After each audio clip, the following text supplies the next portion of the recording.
Hello, everyone. My name is Alex from Iroko Dance Academy, and today I'm here with Lisa and Samuel.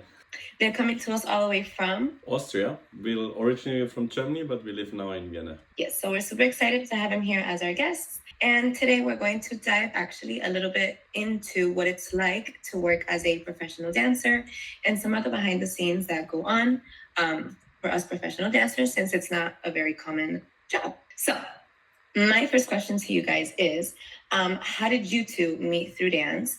And when did you realize that you kind of wanted to start dancing together and maybe start making this a job for you two? So we met in our very first salsa class. I started actually with a different dance partner, but then I saw Samu walking in and I was like, okay, I want to have this guy. And actually all the other students in the class were much older than we were. We were around 20. So the teacher always put us together in a couple and we got along quite well. And then after a few years, after 2 years, I think, someone asked me if I want to do a competition with him. So I came to Samu and I said, Samu, listen, there's this guy who wants to dance competitions with me. What do you think about it? And he said, no, let me dance with you the competition. So the other guy was out then, and then we started training together and competed for the first time. And it went quite well for the amount of time we danced together by then. And yeah, then it was really fun. We enjoyed it a lot and we just kept training. And the year after we won our first competition together. And from there on, it was more or less clear that we wanted to continue going this way.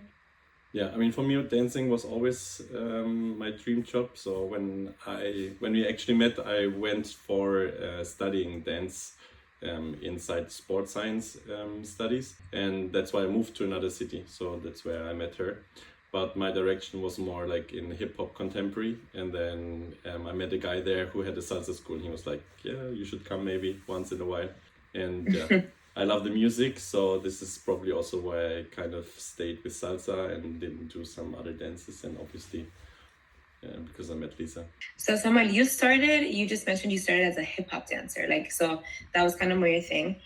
Lisa, did you start with salsa or do you have another dance background? I started dancing ballet when I was 4 and I still dance ballet, so basically my whole life. And I was also competing in Latin dances. I also did modern dance, a little bit of hip hop and house. And recently I started West Coast swing, so from all over. I've always wanted to learn West Coast swing. Yeah, it's really nice. Like salsa and West Coast swing is coming right after. Yeah? Yeah. It's fun, right? It looks so fun. Yeah, I always see the videos of it and it looks so much fun. Yeah, I think so too. Yeah, I like the connection. Even if you dance salsa with people from West Coast swing, you always realize when they're from West Coast swing, they have a different kind of connection. I really like this kind of connection. Oh, yeah? Yeah. Oh, that's so fun. It's so fun to me how people from such different dance backgrounds somehow find their way to each other, and now you guys are dance partners. You have a whole career in salsa, so it's amazing. You start off doing one thing, end up doing something completely different. So that's really fun. Yeah. Okay, so then at this point that you guys mentioned that you did a competition together, you started dancing together. Is that what kind of started making you guys want to take dance as a profession, or was there another milestone that made you say oh, maybe this could be my job? Or was it the competition and all that stuff? I mean, I don't really like competing that much, to be fair. I think the environment is not that healthy in competitions in general. And they usually require a certain type of salsa with very acrobatic and flashy stuff, which I think personally I'm not that's not kind of my style.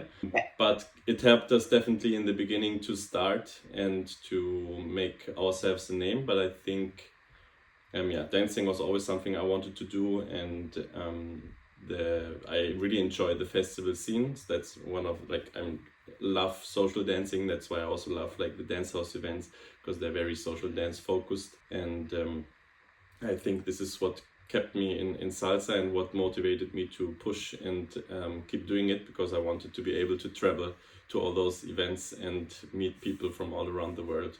So yeah, I don't think it was the competition per se. It was more the dancing social part from it. I think same for me. I also wanted to go to all the festivals in the beginning. You know, when you start, you're okay, let me travel to all the festivals every weekend. And yeah, of course, it was much nicer to also work there. So I think that was Yeah, plus we didn't have money, so Yeah, it was the only option to go there. students. Yeah, what do you do? The beauty of it, you do it for the love of your career. Okay, so now what I want to get into is kind of like your daily life. So I want you to walk me through a week of what your life looks like when it comes to like training, teaching, traveling, performing. What does a regular week look like for you, or a regular day look like for you? So mostly we start traveling on Friday morning, and we come either back Sunday night, mostly Monday. So when we arrive Monday, I don't know, midday, then rest of the day is mostly free. Maybe we have to do some organization stuff. And then Tuesday, we start training in the morning for 2 to 3 hours. Then we go to the gym. In the evening, we have classes because we have our own dance studio here in Vienna. And the next day, we start training again. Then we do more organization stuff. I mean, I also do my PhD right now besides the dancing. And in the night, we teach. Thursday, we start training, do more organization stuff, maybe relax a bit. We also take other classes, like I said, in West Coast Swing or ballet or hip hop. And in the night, we are teaching again. And Friday, we start all over. So this is basically it. So But the only free times is when we have once in a while a weekend off. That's when we have like a few days off. But usually, yeah, it's most of the days just training, dancing, and repeating. And then, I mean, the dancing part or like the dancing career involves a lot of more stuff than just dancing, training, teaching. It's also like the promotion. So we have to do videos, we have to edit videos, photos, we have to do projects, we have to choreograph.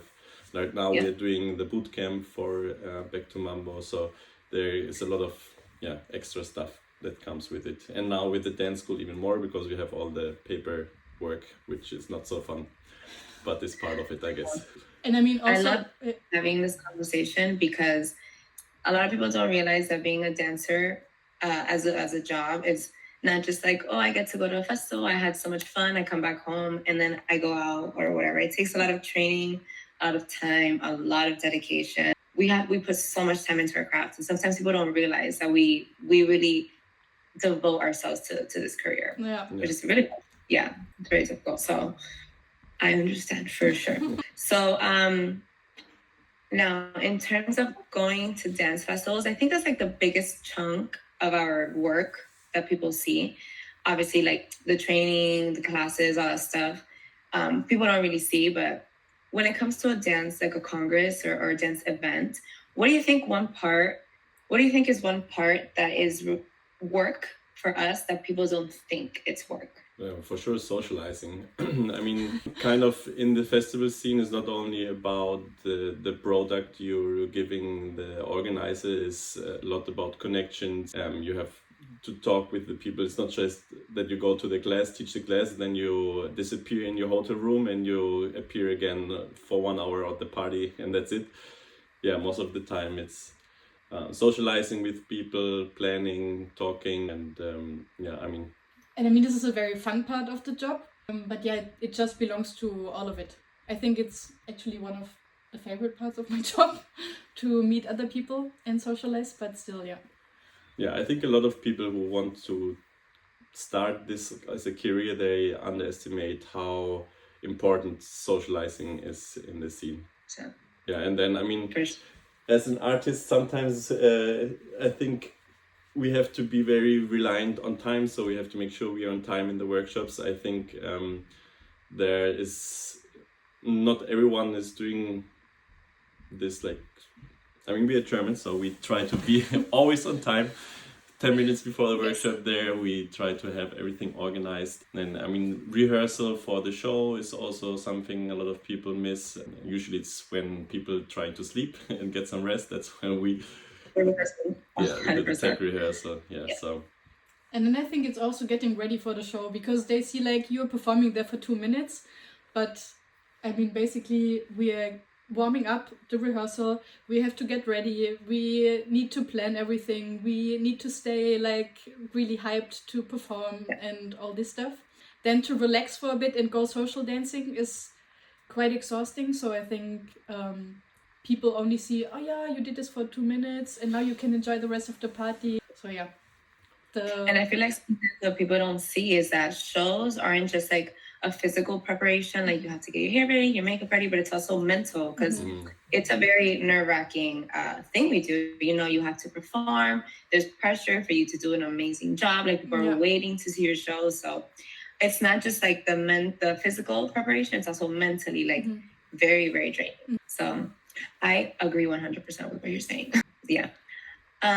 So I agree with all of that.